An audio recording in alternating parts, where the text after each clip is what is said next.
You think there'd be the same race to find a vaccine? No. And you know what? We've seen it before when government controls a limited supply.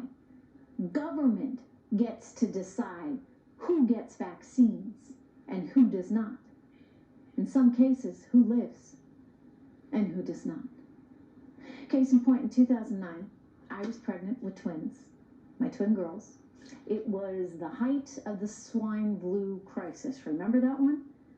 During the whole thick of it. And pregnant women and children were considered the most vulnerable. There were barely any vaccines available in this country. Pregnant women were lining up, waiting in long lines, 8 hours sometimes, all across the country for the chance at a vaccine, only to be turned away because the community had run out in many cases. So you can imagine my surprise when I walked into work at the New York Stock Exchange one day, the place where I hosted my daily markets program, and the trader said to me, "Hey Trish, you need the vaccine, go get it. Go upstairs to the office, we have it." Pardon me? I mean, why would the New York Stock Exchange, where, let's face it, there just aren't a whole lot of pregnant women or children running around, why would they have the vaccine, but the doctors at NYU, at Cornell Weill, or any other hospital in New York City, they did not? Why didn't pediatricians have the vaccine? OBGYNs in the city had the vaccine. So I did some digging. And it turned out it wasn't just the stock exchange. Goldman Sachs had the vaccine. Morgan Stanley had the vaccine. New York City investment banks had gotten the vaccine. But not one OBGYN, not one pediatrician. And you want to know why?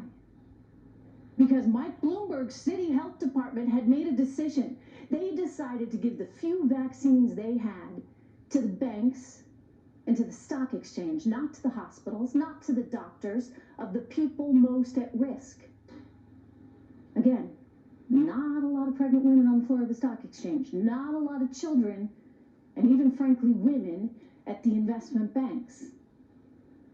This was government controlled, government decided who gets the vaccines. I worked on this story overnight, and I led NBC's Today Show with my reporting the very next morning. And as a result, some of the banks, to their credit, donated their vaccines to city hospitals. Also, as a result, Mike Bloomberg and his city health employees were shamed into finding a way to make the vaccines available to pregnant women and to children. And I point this out tonight because you know what? It demonstrates the danger of a government-controlled healthcare system. I know Bernie hates the banks, so it probably wouldn't be the same scenario. He wouldn't be handing them out to Wall Street traders. But remember, government controlling very, very few resources is never a good thing. If there is no financial incentive to make a vaccine, you're not going to have many vaccines. Let's face it. And let's also face the fact that government screws up. The Obama administration and Mike Bloomberg, don't forget the administration gave the vaccines to New York City. Mike Bloomberg's health department was in charge of making sure that the city got the vaccines, and he screwed up. Government prioritized the fat cats on Wall Street over the pregnant women and children that needed the vaccines. And before you say, Bernie wouldn't do that, it works both ways. Can you imagine? If the left was in charge of deciding who got the vaccines and who didn't, knowing that under socialized medicine there would be such a small supply, if we could get any, we would all suffer. There would be very few vaccines, and I never trust government to get this stuff right. Private markets, where everyone has equal opportunity, that's the only system that works. And that's tonight's Intel. Joining me right now, Fox News contributor Deneen Borelli. Good to see you, Deneen. Live from CPAC. Hey, Trish. Live from CPAC. I look at all that's unfolding right now, and I look at the finger pointing and this blame game that so many networks are so anxious to engage in, and I'm disappointed. I mean, because if there's one time you want to come together and confront a threat, it it would be now, would it not?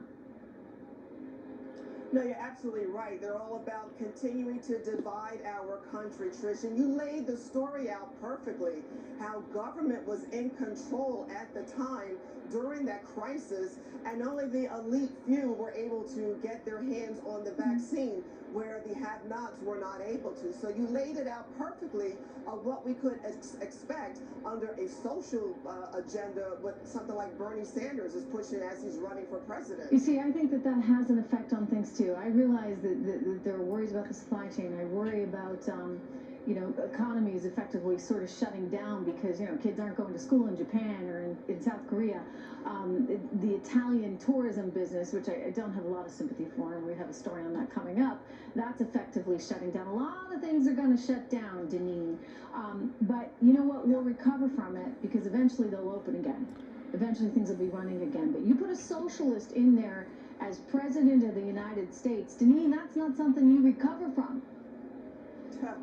No, you're right. And just look at Venezuela, for example, which is something you have covered amazingly. And thank you for that, because we wouldn't really know all of the details otherwise. But they're pushing socialist policies, these 2020 Democrat candidates, and they're all about government control, not about freedom, not about the individual having control of themselves or their families. They want to control every move of your life, every aspect, from the cradle to the grave. That's their agenda. Yeah, and if you don't fit in with their way of thinking, you don't last. You don't get the vaccine, so to speak. I mean, you look at, again, what you hate to keep going back to Venezuela, but it's a modern day example. It's happening right before our eyes. Yeah. And if you are not sort of in the clique with Maduro and his pals, then you've got nothing there right now. And it's a devastating thing to see. Thomas Sowell, the economist, who said, effectively what happens, Deneen, is that people set out trying to, make sure that the have-nots have things, and then the whole country winds up with nothing, right? Then you really are the have-nots. Anyway, Deneen Borelli, it is good to see you tonight. Thank you for staying on it as well.